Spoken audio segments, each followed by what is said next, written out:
Welcome back. In today's quick guide, I'll show exactly how to clear your shipping information on Telegram using the latest update.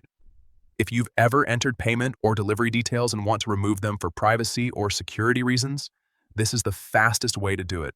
Let's get started. First, open your Telegram app.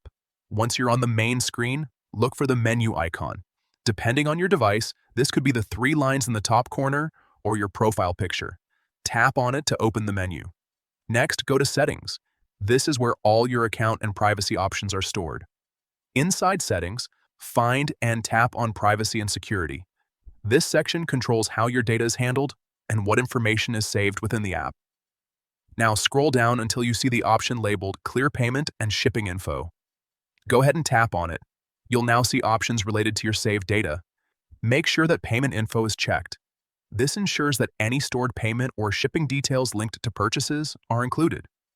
Finally, tap on Clear All. Telegram will remove your saved payment and shipping information instantly. Once this is done, your data will no longer be stored in the app. And that's it. Your shipping information is now cleared, giving you better control over your privacy. It's always a good idea to review and remove sensitive information from apps you no longer need, especially when it comes to payments and personal details. If you found this helpful, make sure to check back for more simple and up-to-date guides like this.